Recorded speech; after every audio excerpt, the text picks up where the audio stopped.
Thank you. Can I have a motion to resume public session? Ms. Littlewood, Mr. Long, any questions or discussion? All in favor? The vote is unanimous. We're now back in public session. Please stand for the pledge. I pledge allegiance to the flag of the United States of America and to the republic for which it stands, one nation, under God, indivisible, with liberty and justice for all.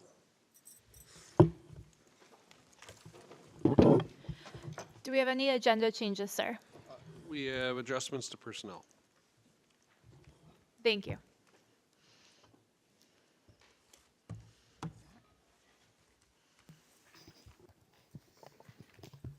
My microphone doesn't like me. Sorry, guys. All right. That brings us to board president's comments. So we had something really exciting today. When I looked outside, it was sunny. And I love having that throughout the day when we're at school, especially this time of year, because some days feel a little long in March. For kids, for adults, it's one of those months where you gotta look for those joyful things, and the sun really helps with that. We also have a couple really wonderful things that we kind of recognize in the month of March that really, to me, make school more enjoyable, more a place to remember some of the things you're looking forward to and some of the people that we are and who we strive to be.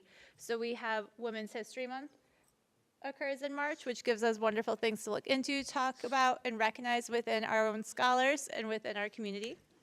And we also have music in our schools, which is just, again, something to really recognize the hard work of so many of our kids and our teachers, and to give us a chance to think, to meditate, to listen, to dance, to celebrate, all sorts of things to kind of help keep us motivated and focus on where we're going with our year.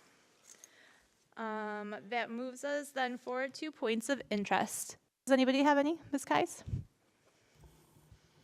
Last week, I attended Music in Our Schools Month concert. Saw Ms. Littlewood and Mrs. Vernosky. Were you there? No, I thought you were. It was a really neat concert to watch the elementary school kids followed by the middle school kids and watch the progression of the playing. And lucky enough to sit in front of a couple of the elementary school parents, and when the high school kids got up there and started playing, they hear their comments that they were just blown away at our music program. So that was really exciting. They did a great job at that concert. And then the other thing is not necessarily student related, but I just started remembering to go again to our field house. And I want to remind our community that's always open if you look on the website for hours. It's a great resource. It's right here in our own building. Thank you. Any other points of interest? Dr. Richards? Good evening, everyone. Just wanted to acknowledge the fact that Ms. Jennings and I went to Monroe County School Board's Legislative Albany Day for advocacy along with Superintendent Daly, and it was actually a wonderful trip. We had the opportunity to kind of, get some points across that school districts are in need of, and budget plans, and having those conversations, kind of just brought to light all the needs that school districts are facing. And just to see us working together on the Monroe County School Board Association was actually, it was a pretty good event. So, and thank you to Superintendent Daly for, the work that he did even prior to Ms. Jennings and I getting there, and the day after, advocating for Gates Child Eye. Thank you. Do we have any other points of interest? Okay. Do we have any reports of meetings? Mr. Moscato?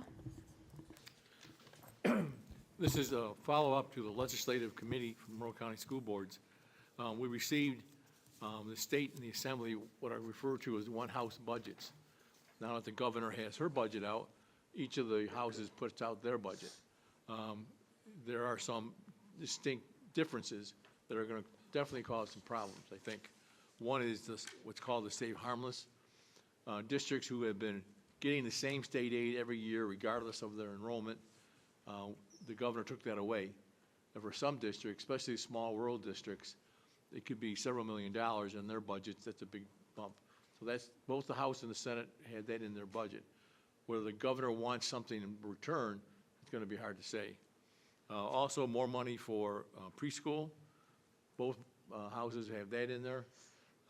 As well as increasing the BOCES aidable salary cap from $30,000 to $60,000. So when we have a employee at BOCES who maybe is a very high-tech person, he may be being paid 55, 60,000, but our aid ability is only 30. So this would be a nice change. Those are some of the highlights. How long this delays things depends on how, angry they get at each other, I guess. So, thank you. Thank you. Do we have any other meetings? Okay. Do we have any visitor comments? No? All right, that moves us forward to our report section. We have our capital project update.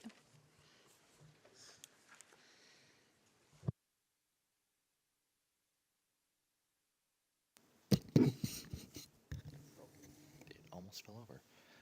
Good evening, everyone. We come with exciting news. We have broken ground for the capital project. 2 weeks ago, we had a groundbreaking ceremony, so thank you all for coming out, for those that did.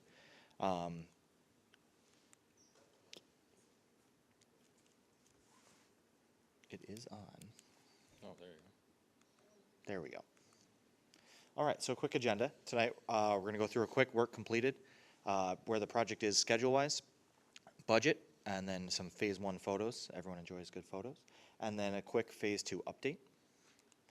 So in the past month, since construction has started, the general trades contractor has set up all their temp facilities. As you guys have come into the meeting tonight, you may have seen all the fencing up around campus, and then the job site trailers over there. Work has started in the fax and new district office spaces, almost entirely demolition, and then there's abatement activities that are taking place in the new district office space.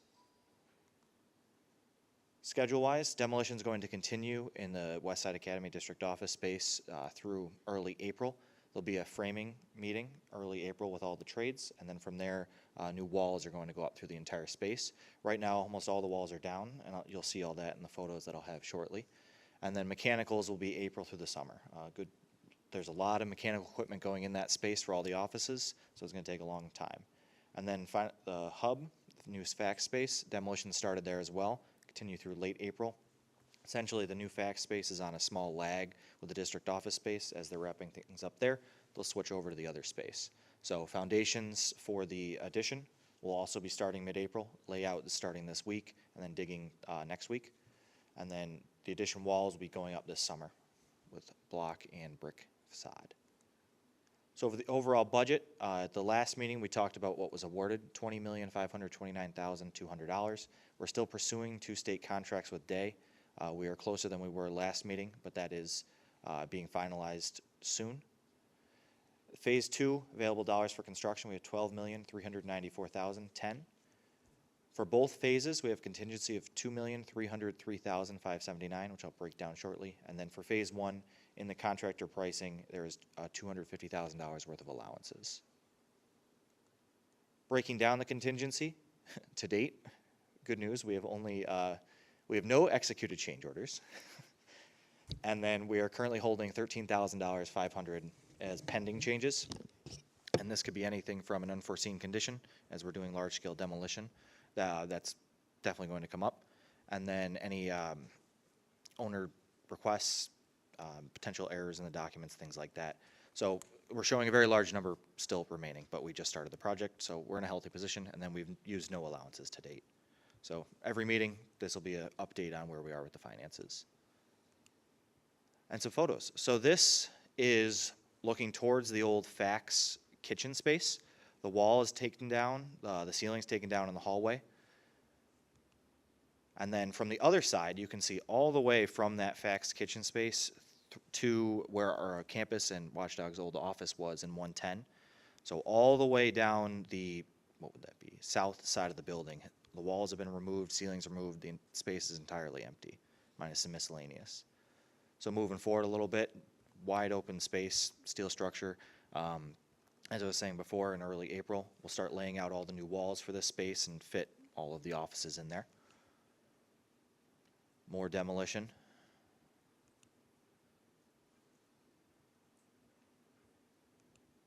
And then this is the hub space, the circular office taken down, and then a couple accordion walls have started to come down, as well as ductwork demolition has started, not shown in this photo though.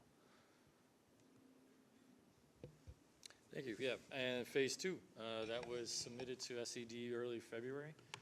The plan, we've been tracking, we've been tracking SED progress for the last year. They have been traditionally taking between 4 to 6 months for review. In the last 6 months, it's actually crept into almost 8 months. So we thought that was going to be coming out in August. It looks like it could be coming out early fall. Constructability-wise and contract-wise, it still puts us in a good position for bidding. And then with construction immediately starting as soon as it goes out to bid, with ending in 2025. Any questions? What is the hub space? I can't remember what that was. I think it was an IT. I actually don't know. I'm just going off what it was called. I believe it was Special education? It was the weight room at one point. The very first thing that it was the weight room in the back of the building. It was the weight room. And then it turned into an instructional space once the new weight room was constructed. But during construction, that's what it was. Any So other that's when the questions? pool got infilled, the fitness moved to where the pool got infilled. Any other questions? Thank you both so much. You're welcome. Thank you. Thank you. All right. Well done. You guys did wondrous. Thank you. Moving forward to our next report, we have the Hillside Work Scholarship Connection for the 2022-2023 school year report.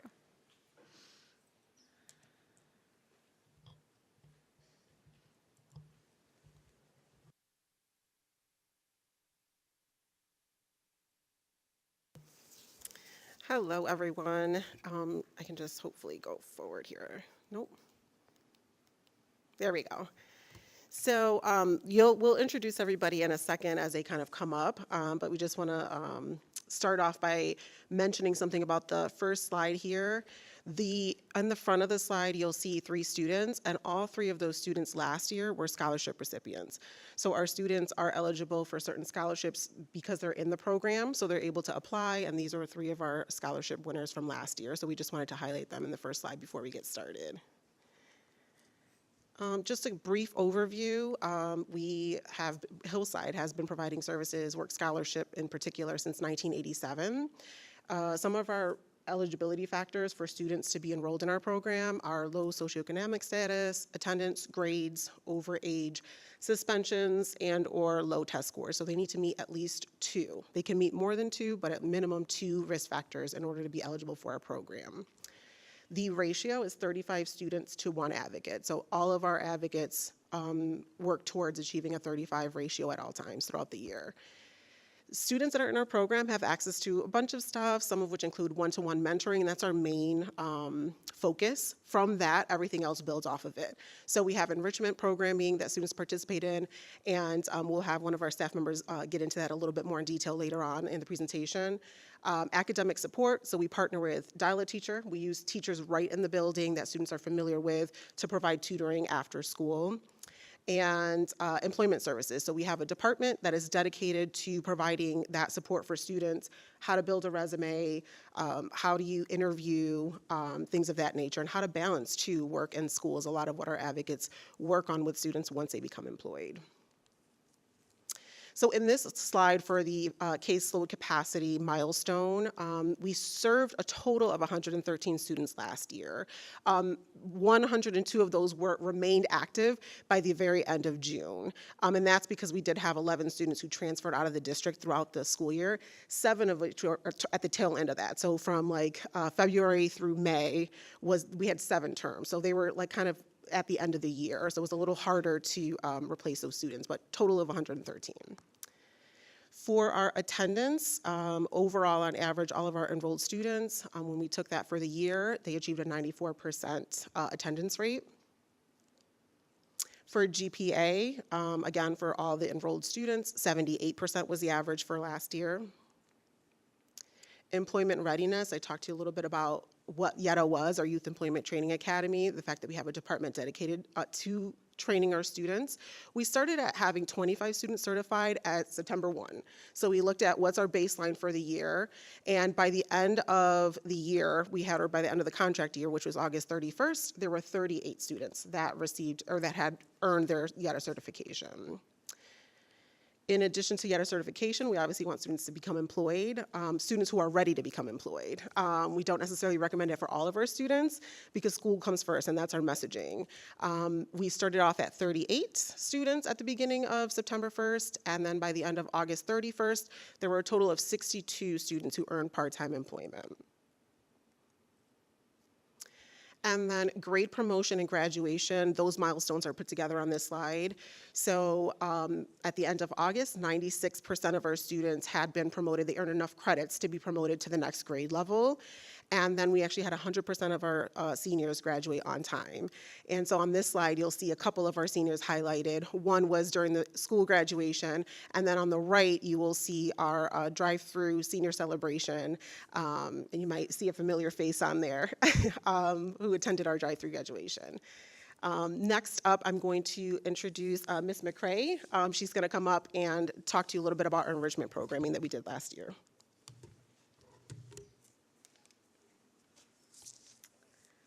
So through our program, we host a series of different enrichments that help nurture our students' career and college awareness and readiness, as well as help build their life and social skills. And so we highlighted some of those enrichments that we've done for you guys. The very first photo shows a group of students who attended our Brockport College tour. And in the photo right underneath that, we have a group of students who attended an event hosted by our SHE group. That stands for our Sisterhood of Excellence group. And that particular event, students were able to hear from 3 female entrepreneurs who came in and just shared with them their journeys to success. We also have 2 additional affinity groups, one known as our New Generation of Young Men, and the other one known as our Arts group. In the very next photo, you'll see students who were able to attend an enrichment over the summer. That particular photo was taken at the Clubhouse Fun Center, where students were able to come together and they were able to just enjoy their peers and then peers from other districts that participate in our Hillside Work Scholarship program. And in the very last photo, you'll see a group of students who attended our budgeting enrichment, where we took them to Wegmans and gave 2 separate groups the same budget. They were tasked to grab as much items as they possibly could without going over budget, and all items that were purchased were then donated to our school food pantry. Now you have a chance to hear from 2 of our students who were actively enrolled and engaged in our enrichments. Hello, these are 2 of our students. We have Sumitra Bista, she's a junior, she's been with us since freshman year. And then we have Mariah Quintana, she's also been with us since freshman year and is a junior as well. Okay. Hello, my name is Sumitra. I'm a little nervous, so hopefully I'll... Okay, so I'm from the Hillside Work Scholarship Program. Thank you for having me. So there's so much I could say about this program, but I'll try to keep it short. This program has made a big difference in my life. 8th grade year, I was new in the town of Gates. I was new in the middle school, so I didn't really know the outline of the school or the apps we use, like Schoology and stuff like that. So I had a really hard time 8th grade year, so they put me in this program. To me, I only got into this program because I knew I was struggling with the new, apps and stuff like that in the school, so I enrolled. But when they told me it was freshman year of high school, I didn't really think much of it when I first started. It was just like, okay, it's just another program I'm gonna join. It's just, I really didn't think much of it. So I tried to stay away from it, actually, because I thought it was more work, and I just thought it was just gonna pile up and stuff like that. But it wasn't. So freshman year, freshman year was a hard year. We were getting used to the COVID, rules being outweighed and stuff like that. We weren't wearing masks, so everything was different. And eventually, as much as I try to avoid, Hillside, it gets tough and you start looking for support all around you. And thankfully, my Miss M was always right there helping me, trying to help me. She'd try to catch me in the hallways to ask me how I was, how my school life, my home life was. And freshman year being so difficult, I reached out and I started going more, and then I started seeing how lucky I was to have the program because they helped me with not only school struggles, but home life as well. It was just like a little they were like a guide. They're always there. If you had a rough day, you could go, you could talk to them. It was always a safe community that I could go to. Let me see. I try to go off chart, but Miss M, I'm going to say she has helped me through a lot from freshman year to now. I've gotten so many accomplishments. I've tried so many new things in the program, from just fun activities to activities that help me gain new skills, help me find new friendships from other schools that are in the same program. It helped me get a job. We did a YADA program where we learned job skills. We learned about the interviews and how to prepare for the interviews. I did a mock interview, then I got a scheduled appointment for Wegmans, and I got a job. I got the interview, and then I got the job. Last month actually was my first year at Wegmans, a year in Wegmans, which I would probably never gotten a job at Wegmans if it wasn't for Hillside. There are so many other activities we did. I'll name some of them. We went bowling. Actually, that was my first time going bowling, so like new experiences. I went with kids from our Hillside group. Also, there are students from other groups that come sometimes, and then sometimes it's only our group. We went to Seabreeze, which was a great experience because it was not only our group, it was other groups as well. We went to like a holistic camp. It was like hiking, yoga. It was like motivating skills and stuff like that. And I think it was actually a really relaxing experience, given that like school can be really difficult, and especially junior year, it gets really tough and you don't really have time to, relax. We did golfing and go-karting. That was the picture, the clubhouse thing that we went to. We did culinary camp, which was one of my favorite activities we did. I actually met some of my friends from the culinary camp that I would have never met because they went to a totally another school. And we became really close in that program. We made so many different foods. We bonded. It was a really fun experience. Volunteering, I even volunteered in our middle school actually to get the Hillside program going, which was also a great experience. And then the girls group, that's always motivating, and it helps, talking to other girls, being around a group and bonding with other students. Other than that, these are some of the activities we've done. I'm probably missing some, but there's more we did. These experiences were really fun, and I'm so grateful that I got to do these things. I just can't explain how grateful I am. And I'm gonna say I'm truly grateful for the 3 ladies that I met, and I got to build a relationship with. Ms. Maltman, Ms. Toper, unfortunately she's not here today, but Ms. McCrae, Ms. Ramos. It was really a really wonderful experience, and I can't believe I only have 1 more year of this. It's actually really sad.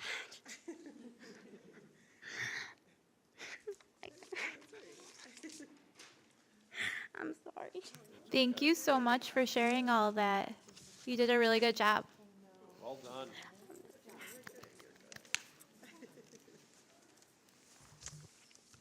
Hello, everybody. My name is Mariah Quintana. I'm a junior currently at Gates. And during my 8th grade tour, my aunt told me about this program I should join. It was actually the Hillside Work Scholarship Program. I wrote it down just because my mom would not leave me alone and stop bugging me about it. But I never thought that I'd follow through with that. I was like, oh, it's just one more paper she's making me sign, like just writing my name down for high school, I guess. In all honesty, I joined Hillside for one reason. They had a microwave in their office, and I find it funny now that a program that I joined only to warm up my Kraft macaroni and cheese became one of the only things I could depend on throughout high school. When I came to the high school, I was not the same person that I am today. I can honestly say that Hillside has played a major role in my life, and not just academically. If anything was wrong throughout the day, I went to Hillside because I knew that they, no matter what, if I was wrong, if I was right, if I was just acting a fool, if I was just going through a hard time, they were always there to like tell me like, hey, you need to get it together, but like not push me and make me feel guilty about it. If I was having a panic attack, I went to Hillside. If I had a bad day, I went to Hillside. Hillside is honestly what got me through most of it. And even from opening my eyes to more things, like I went on an MCC college tour. We did a tour downtown where we learned the history behind Rochester, and there was a lot of stuff that I would have never known had it not been for Hillside. But then they also throw in fun activities, like we went to Bristol Mountains where we went ziplining.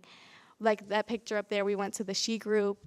There was just a bunch of bonds that I created through Hillside that taught me a lot that I don't think I would have never learned throughout my life. Like they taught me a lot of life important lessons that I would have never learned throughout Hillside, throughout my life, had it not been for Hillside. And I would honestly say that academically, Hillside has helped my grades tremendously. Like when I started as a freshman year, my grades were, you'd be lucky if I got a 65. But now they're actually going a lot better. And not only did tutoring help from 3 to 4, which also allowed me to change my work availability to do that, and it, in a way, even if I didn't need help, they always made sure that it forced me to do my work, because I have a problem with once I go home, I'm not doing anything. And that also forced me just to, even if I didn't need help, which usually I do, but it just helped me force that habit of studying and get into that habit and that good studying habit. Also, they helped me learn how to balance my priorities. If I had a list of stuff to do, I would just do whatever I felt like first and not listen to what I actually needed to do.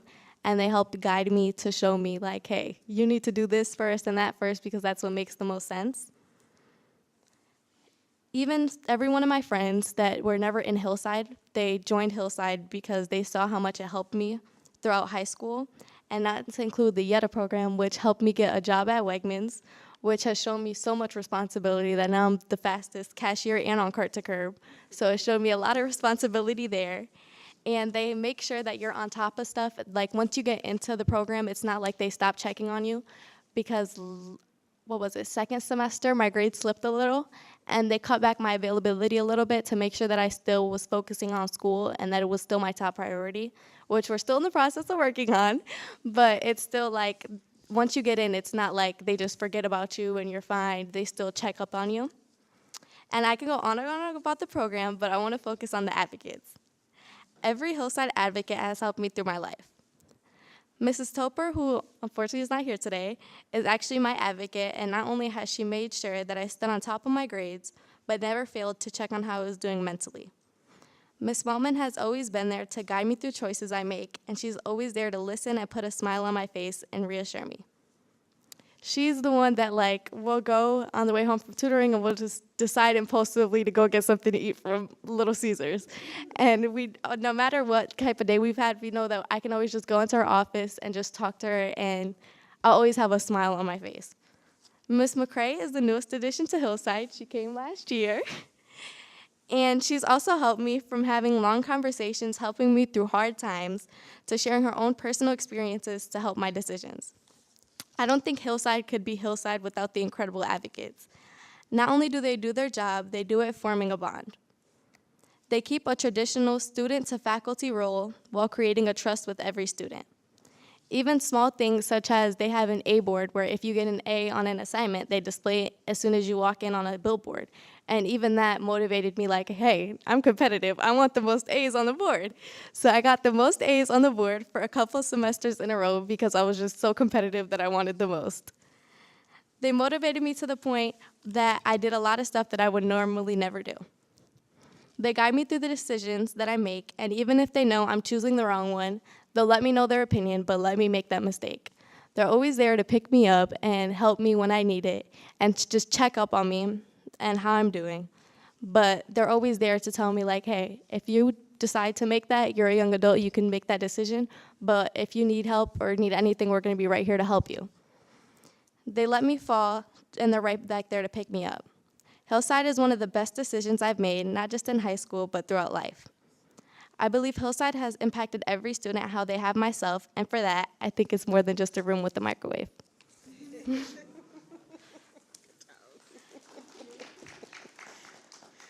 So just to wrap up, I want to say thank you. I think what you heard consistently from the students, right, is the relationships with the advocates, that is literally at the center of everything that we do.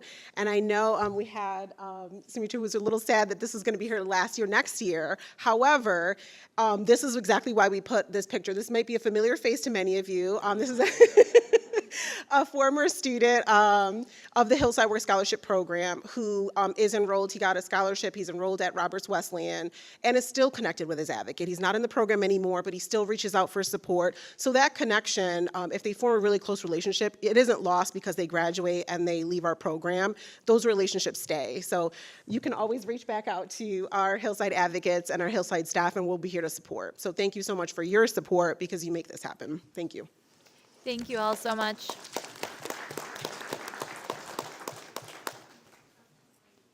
All right, we now have our human resource update.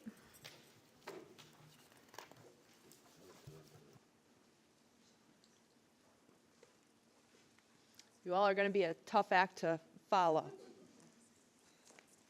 Oops. Sorry, that's why. All right. How you doing, folks? Good evening, President Coffey, Vice President Dr. Richards, Superintendent Daly, members of the Board of Education. My name is Michaela Parado. I'm the Assistant Superintendent for Human Resources here at Gates Chi-Li, and I am joined by Dr. Vasquez, Director of Recruitment, Hiring, and Diversity Practices with Gates Chi-Li HR as well. So let's get into our presentation. Okay. So thank you for having us this evening. This is our annual chance to show you all some of the cool things that we are trying in human resources, trying to really be a resource. So once again, our team is myself, Dr. Vasquez, Patty Palmer, and Glenda Gonzalez. These are the major areas of what we do in HR, but tonight we're going to focus on recruitment, hiring, onboarding, and a little bit of retention. So, I want to start off by saying that much of what we are talking about tonight has been a very strong collaboration between our department and our communications department, which really is Eva Petrosino. You will hear, and we have teased several times, a training video that we've done in the district. Mrs. Petrosino was vital in us getting that done and accomplished and making it the awesome thing that it is. So we thank her 1,000 times over for all of her hard work and her partnership. So consistent practices, we know, are key to addressing bias and enhancing our inclusivity within the district. And some of the ways that we have tried to do that and some of the changes that we have made over the last couple of years are visually represented in this slide. So last March, Dr. Vasquez finalized our recruitment and hiring manual for instructional staff. So we have a guidance document now that anchors us in and that we are held responsible for all of our instructional interviews. We also have, do you want to talk about the nameplates a little bit? So I'm going to adjust this because this go is 5 feet tall. So the nameplates, which I'm going to Vanna it really quick. These nameplates actually came from a conversation with a staff member. So we were doing an interview, and she said to me, you know, I wish that we can display our pronouns somehow on our lanyards or something, because I didn't know how the candidate that we had identified.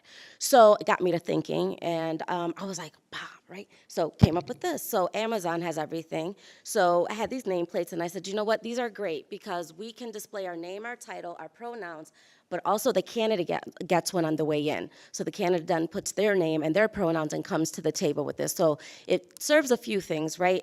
Just our pronouns and how we identify, but also if you've sat in interviews, which I imagine everybody has, you're wondering who's at the table, right? Who do I send thank you letters to? It's a lot to think of in 30 minutes when you're trying to respond and then figure out who's at the table. So it also serves as a visual representation for that as well. So when they're walking out of the interview, they know exactly who's sitting at the table. So there's a few things that this you wouldn't think it does, but it does scream inclusivity in a lot of ways.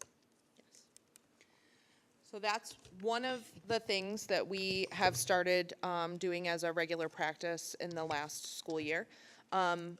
Another item that also relates back to the training video is these laminated sheets that Dr. Vasquez is going to pass around for everyone to look at. So on one side, there's reminders about what our expectations are for staff members participating on an interview committee. And on the other side, there is a list of common biases as they present themselves in an interview setting. The training video references both of these things, so this is something that's kept on the table in an interview process as a reminder or something that can be referenced quickly if you need to bias check yourself or if you need a reminder about what our expectations are in terms of confidentiality or any of the other expectations in an interview setting. Anything to add on that? All right, so as Michaela mentioned, we developed a training video. That video was a long time coming, and as she mentioned, Eva Petrosino was vital in that work that we did.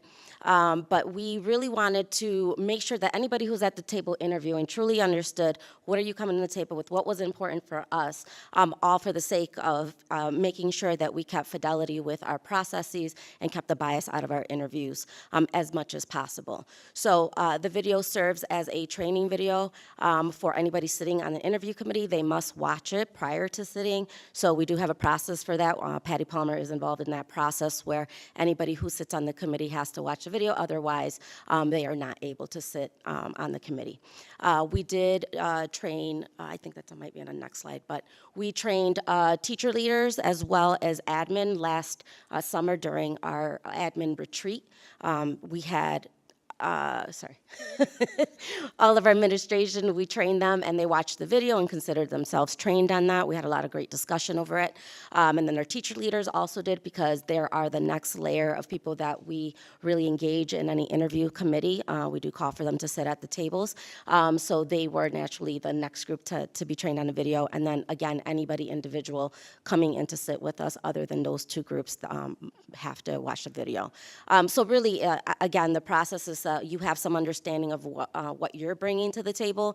Sometimes there's people that you might affiliate yourself with. Sometimes you might know the people who are interviewing. So we wanted to really make sure and put it out there that we're going to really refrain from bias as much as possible, in addition to understanding what the process is for interviewing and the expectations for each person is.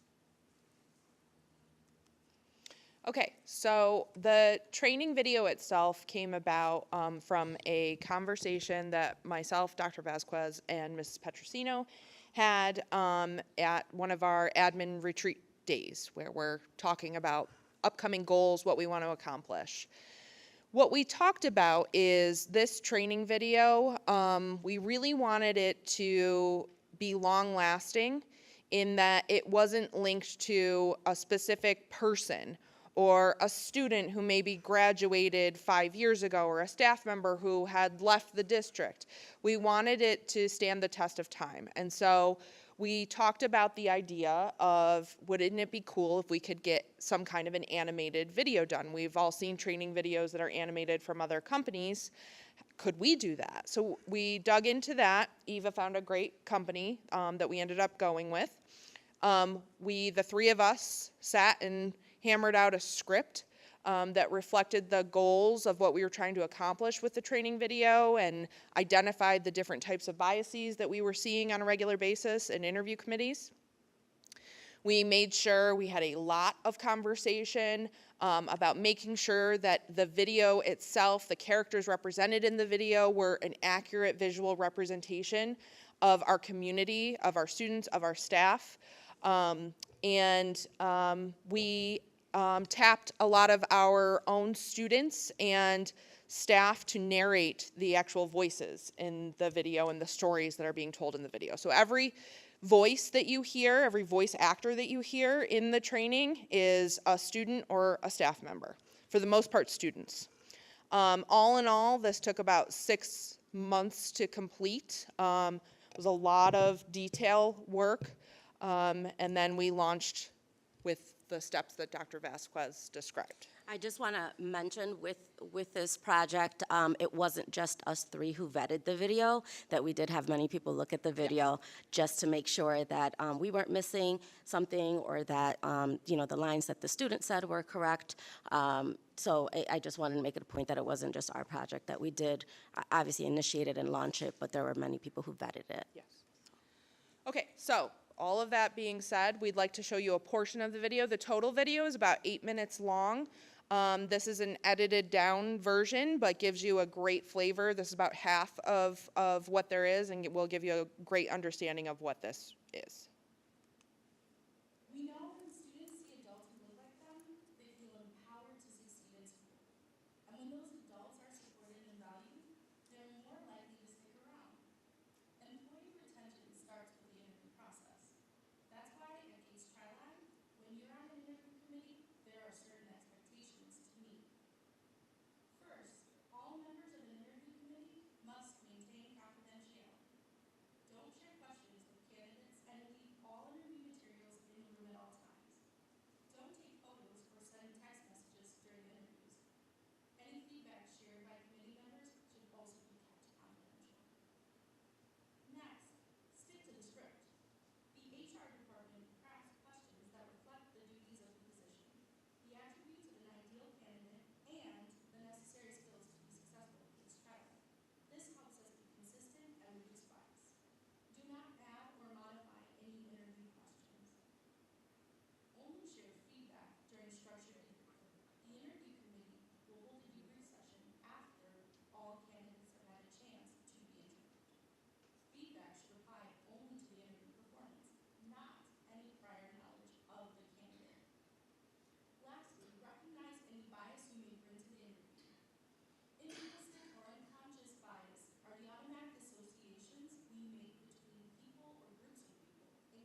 So that's a snippet of our training video.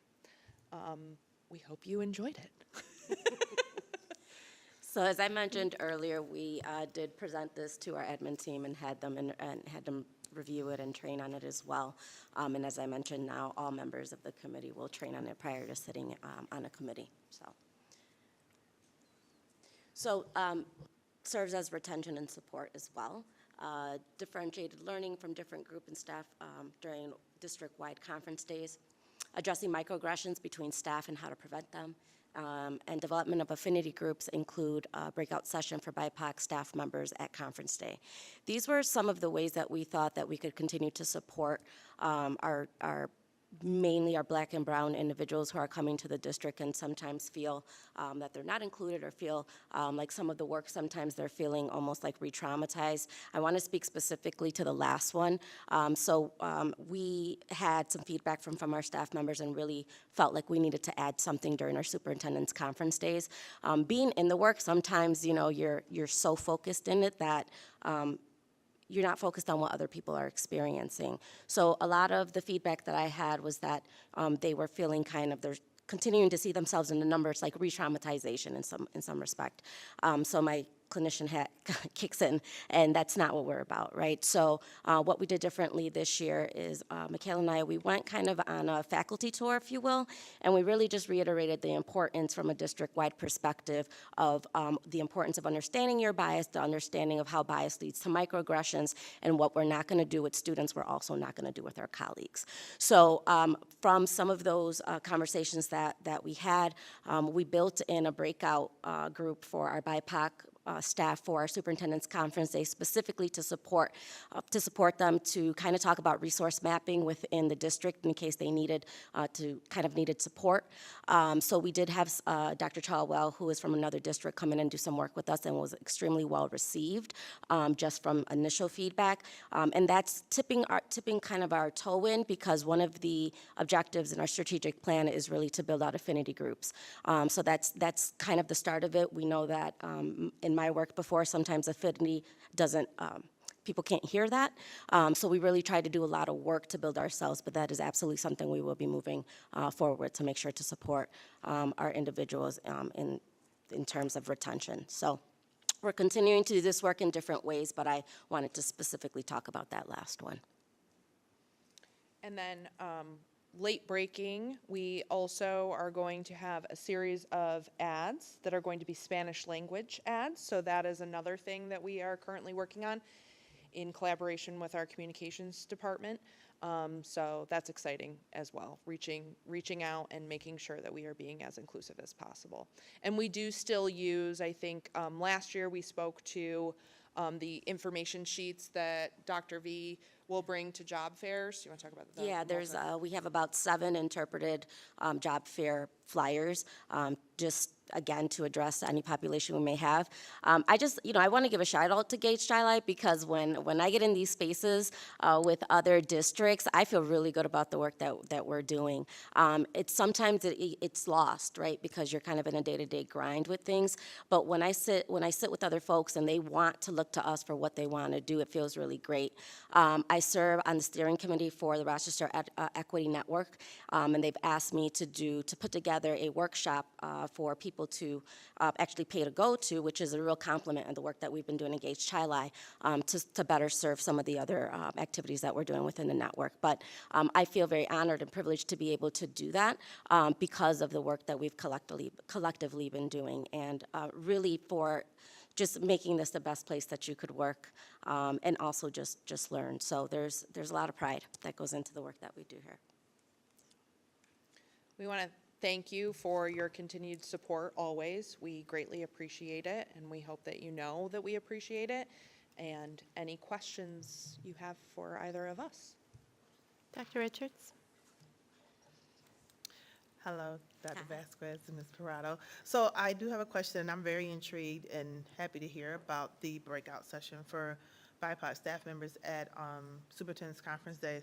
So you kind of sort of maybe answered the question, but my question was, is there future talk about other options and places and not just the Superintendent's Conference Day, but where we can do that work throughout the district? Absolutely. So again, prior to the conversation coming up about having a breakout session in regards to an affinity group, that was part of the strategic plan 3 years ago. That's been embedded in our strategic plan. As you know, the work is slow and easy, and that's the way we get things done. So I think, having had to bring the affinity groups 3-4 years ago when I got here was not going to be the right time. So we really had to build capacity, a foundation for people to really understand why we're doing the work so it could be received the way that it has been received. And again, not having had the survey feedback as of yet from Friday to really kind of understand. I stood back from that affinity group because I thought it was important for people to be able to kind of talk about and not have kind of the balance of power in there. So yes, this is absolutely something that has to be done. And once we start with our BIPOC folks, it will continue to with other underrepresented and marginalized groups that we have that we're serving. Thank you. Yeah, no problem. Thank you. Thank you. Any other questions? Thank you both. All right, thank you. Thank you. All right, that moves us forward to finance, facilities, and audit update. It's both. Both. Good evening, President Coffey, Vice President Richards, Superintendent Daly, Board of Education. I'm here to give a Finance, Facility, and Audit Committee report. The meeting was held on February 26th. We talked about the independent audit RFP and the process for going through that. We talked about pandemic relief funds and the audit that we're currently undergoing. Mr. Olin and Ms. Sanford have done a great job of collecting a lot of information for that. We talked about the internal audit, and Fried Matzik identified IT as a focus area in conjunction with the committee. We talked about the fiscal stress score and the reasoning behind fluctuations from year to year. We talked about the budget. It's on track. You can anticipate a final presentation at the next board meeting in terms of the expenditure budget proposal. My School Bucks updated the committee on the tax cap calculation. We talked about credit card fees and legislation, and if it would relate to My School Bucks, which it does not apply to My School Bucks. We talked about cash management for the current project and how we're going to utilize cash to the best of its ability to forego bond issuances and costs associated with that until as far out as possible. We shared progress on the current capital project. You got a report on that tonight. We talked about a prospective project for a vote in 2025 and talked a little bit about upcoming stakeholder meetings and data that's being collected. Additionally, we discussed the purchase of additional electric buses, which we presented at the last board meeting. And that concluded the meeting. Any questions? All right, thanks so much. Thank you. Have a great evening. You as well. All right, that moves us to discussion items. We have our Education Foundation update. We had a meeting last week where they had a former staff member who passed, who left the foundation as their place of donation, and they brought in over $650 to the foundation for donations in their memory, which that was nice. They approved one grant for kids to be able to see a virtual morgue study for one of our classes. They used to be able to go and do it in person, but now they're not doing that anymore, so they got a grant from them to be able to see it virtually. So that was very nice of them. And then, very excitingly, we're getting ready for the volleyball showdown between our elementary schools on April 18th as a fundraiser for the foundation. They will play for a trophy that we put together from the broken parts in our trophy cases.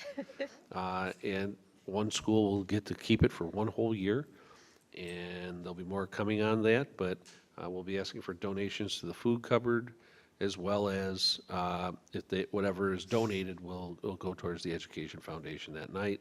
We'll hold it here in our field house. 2 of the schools have already started doing 2-a-day practices with conditioning in the morning, and individual skills in the afternoon, so it should be outstanding.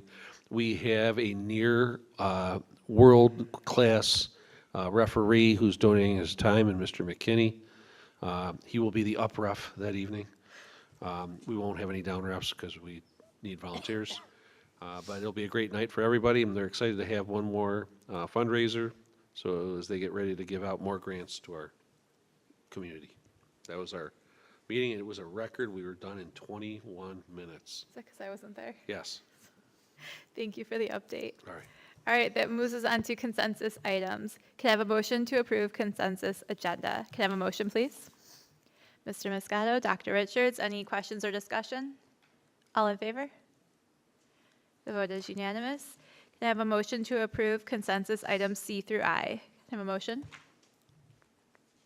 Ms. Kais, Mr. Banowski, any questions or discussion? All in favor? The vote is unanimous. Okay. That moves us then to action items. Can I have a motion to approve the resolution for the 2024-2025 bus purchases? Can I have a motion? Ms. Davis, Dr. Richards, any questions or discussion? All in favor? The vote is unanimous. Can I have a motion to approve the MOA between GCCSD and CSEA regarding the solar eclipse on April 8th, 2024? Can I have a motion? Ms. Littlewood, Mr. Long, any questions or discussion? All in favor? The vote is unanimous. And that moves us to superintendent's comments. So the Brasser Bears officially opened their new swing set during a special ribbon cutting ceremony this morning. The new addition to the playground would not be possible without the Brasser Student Council. After recognizing the need for the new swings, they swung into action, conducting research before presenting a proposal to district administrators, specifically Dr. Ball. And as you can see, Dr. Ball and Principal Young also helped break in the new swings. That's very nice of you. Okay, we had our first night of budget ambassadors last Thursday. Dr. Ball and his team did a great job breaking down our budget. The first night agenda is district overview, expenditures, payroll, benefits, and other expenses. The second night agenda is revenues, tax cap, reserves, financial summary, and survey, and will take place later this week. Thank you to the 6 ambassadors who were able to attend. We had 6 of the 9 show up, and they were riveted by Dr. Ball's knowledge of numbers.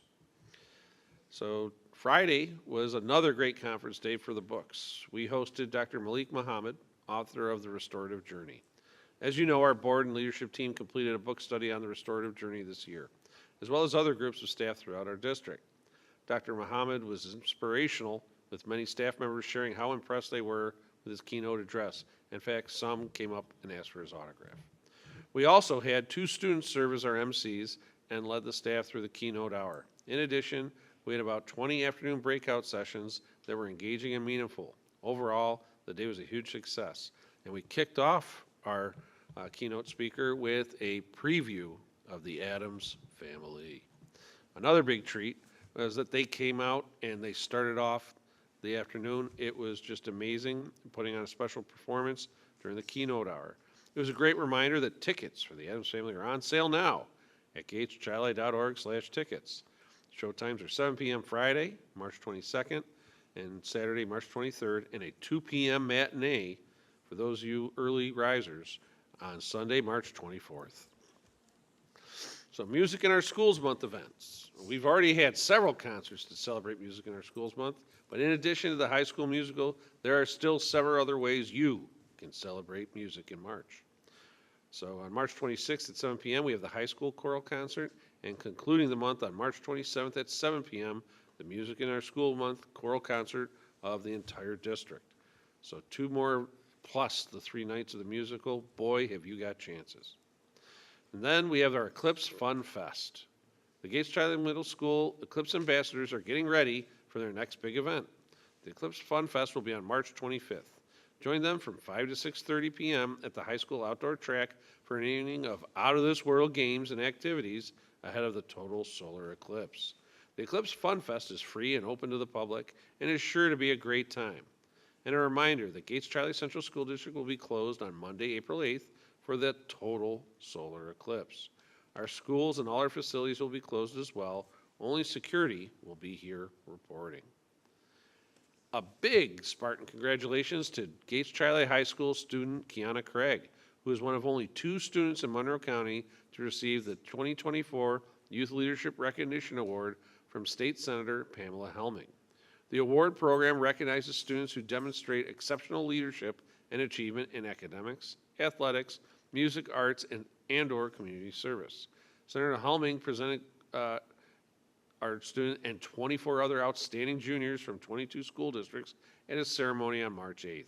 Congratulations, Kiana, and all the other award recipients. Now our own, sitting next to me's progeny. Congratulations to Ben Coffey and Josh List, not your progeny, both 9th grade students for earning a top 5 finish in their business law decision-making event during the DECA International Career Development Conference. More than 22,000 high school students, teacher advisors, business professionals, and alumni gather for several days of DECA excitement. This is the first time in 26 years that we have students that have earned their trip to the national finals. Way to go, Spartans, and we're excited that they will be representing us along with their advisors in the national finals. All varsity and JV spring sports started yesterday. Good luck to all our coaches and athletes as they prepare for their seasons, and go Spartans. And for those of you interested in the highest paying volunteer job around, information packets for running for the Gates Charlie School Board are available at our administration building. Completed packets are due back to our board clerk, Mrs. Brown, by Monday, April 22nd at 5 p.m. Remember that at Monroe County School Board's Prospective School Board Candidate Seminar is Saturday, April 13th if you'd like to learn more. Check their website for more details. Also, a big thank you to Mrs. Jennings and Dr. Richards for attending the Monroe County School Board's Advocacy Day. Catching the train at 5:40 a.m. and spending the day meeting with legislators and representatives from New York State Ed to turn around and then ride the train back is a long day. Their commitment is appreciated and their advocacy was outstanding. I was able to attend the annual NISCUS conference of the New York State Council of School Superintendents in Albany. There are some great sessions on sustainability, state funding, employee retention, and how to avoid leadership burnout. This is some of the best PD offered for superintendents in the country, and it also gives us an opportunity to go and meet with our representatives as they're formulating our state budget, so it's a great learning opportunity for any leader. A major congratulations goes out to our Gates Charlie Community Connections, or our GC3 Gala, for hosting their first ever major event on March 1st. Right down here we have the MC of the night, Mr. Rob Long, who did an outstanding job leading the event and getting everybody involved. Our district had quite a few attendees and fun was had by all, as you can see on the pictures that were added to their website that we didn't know were going to be there. Lastly, a reminder about our Gates Charlie Food Pantry, a resource for our Gates Charlie students and family and community. The food pantry, supported by the Gates Charlie Community Connections, is in our Gates Charlie admin building. The pantry is open twice a month on the first and third Wednesdays of the month. The hours are 3 to 4 p.m. Families in need of this resource should come to the Gates Charlie Administration Building at 3 Spartan Way and enter through door 5, park near our Spartan Stadium, and you can see where door 5 is. It is regularly attended, heavily attended by our families, and really it's a great resource, and we hope it continues to be used.